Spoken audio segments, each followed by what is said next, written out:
మన కన్నీళ్లు దూడవలే, మన సాగునీరు రాలే, మన తాగునీరు మనకు దక్కలే. మిత్రులారా, ఇవాళ నేను అడుగుతున్నా, ఇవాళ కొంతమంది మాట్లాడుతుండ్రు, దొంగలకు సత్తులు మోసేటోళ్లు, తిన్నింటి వాసాలు లెక్క పెట్టేటోళ్లు, అన్నం పెట్టినోంటే సున్నం పెట్టేటోడు నిన్న మన మహబూబ్నగర్ జిల్లాలో మాట్లాడుతుండు పాదయాత్రలు చేస్తామని. మీరు పాదయాత్రలు కాదు, పొర్లుడు దండాలు చేసినా పాలమూరులో కాదు, పాలమూరు నుంచి కాశీ వరకు పొర్లుడు దండాలు చేసుకుంటూ పోయినా మీరు చేసిన పాపాలు తీరవు. మీరు చేసిన అన్యాయాన్ని ఈ జిల్లా ప్రజలు మరవరు. నేను ఇవాళ ఈ వేదిక మీద నుంచి చంద్రశేఖరరావు గారిని సూటిగా నేను అడుగుతున్నా, ఆనాడు ప్రారంభించిన జూరాల మేమే పూర్తి చేసినాం. ఆనాడు మొదలైన భీమా కావచ్చు, నెట్టంపాడు కావచ్చు, కోయిల్ సాగర్ కావచ్చు, కల్వకుర్తి ఎత్తిపోతల పథకం కావచ్చు, పాలమూరు రంగారెడ్డి ఎత్తిపోతల పథకం కావచ్చు, ఆనాడే మంజూరైన మక్తల్ నారాయణపేట కొరంగల్ ఎత్తిపోతల పథకం కావచ్చు, అది చిన్నది కావచ్చు, పెద్దది కావచ్చు, ఏ ప్రాజెక్ట్ అయినా నువ్వు పూర్తి చేసినవా? ఎన్నడైనా మా రైతుల దగ్గరకు వచ్చి కూర్చొని మాట్లాడినవా? మీ కష్టమేంది, మీ కన్నీళ్ళేంది, మీ సాగునీళ్ళేంది, మీ సమస్య ఏంది పరిష్కరించడానికి నేను ఉన్నా అని ఎన్నడైనా మా రైతాంగానికి, మా పాలమూరు బిడ్డలకు భరోసా ఇచ్చినవా అని నేను అడుగుతున్నా. మిత్రులారా, ఇయ్యాల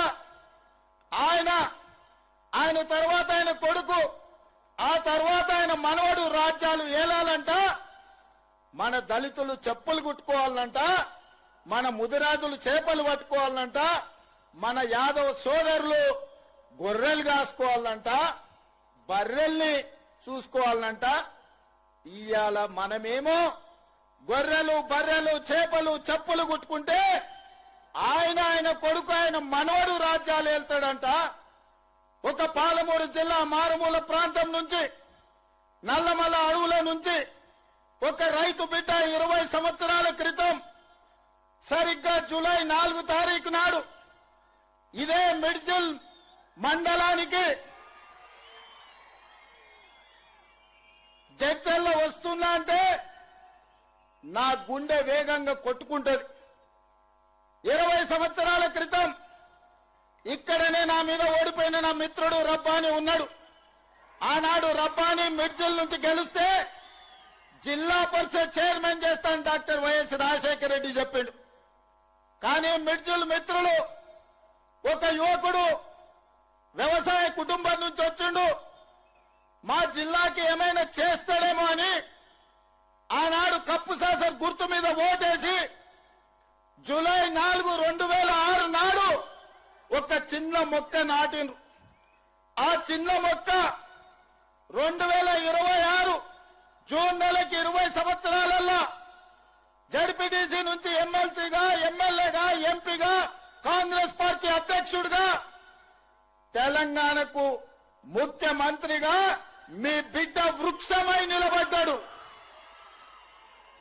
మీ బిడ్డ పాలమూరులో ఉన్న మర్రి చెట్టు ఎంతమందికి నీడనిస్తుందో ఈనాడు మీరు ఆశీర్వదించి, ఆనాడు మీరు అభిమానించి గుండెల్లో పెట్టుకొని భుజాల మీద మోసిన జడ్పీటీసీ ఈనాడు తెలంగాణ రాష్ట్రానికి ముఖ్యమంత్రి అయి మీ ముందర నిలబడ్డాడు.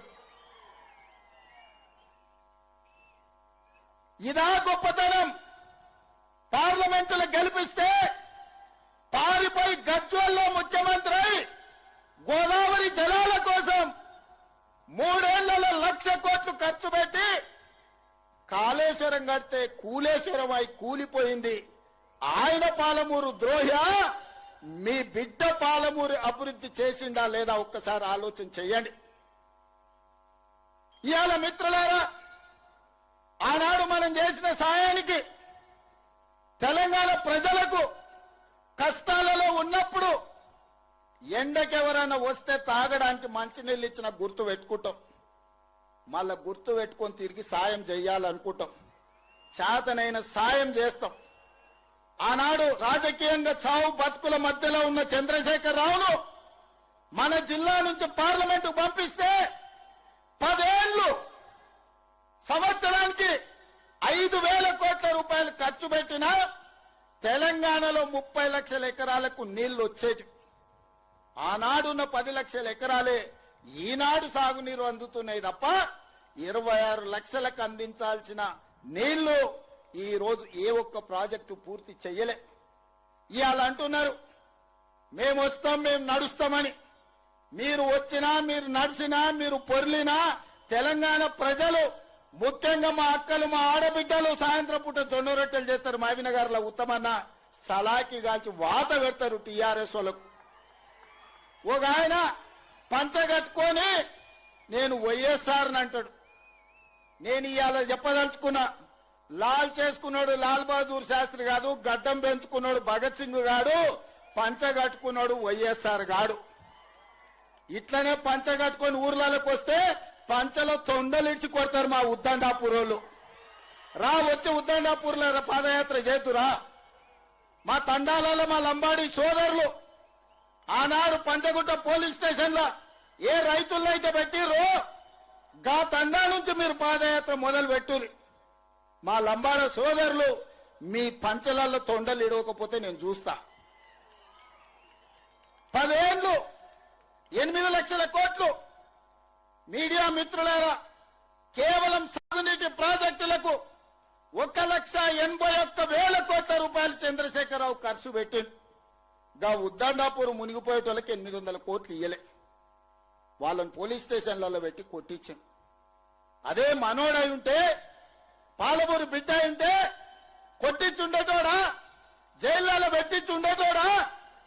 ఆడెక్కడోడే కాబట్టి, ఎవరో కాబట్టి మన మీద అభిమానం లేక, మన మీద కక్షతోని అహంకారంతో ఇవాళ మనల్ని అందరినీ కేసులలో పెట్టిరు. పెద్దలు చెప్పారు మట్టికి పోయినా మనోడే పోవాలని.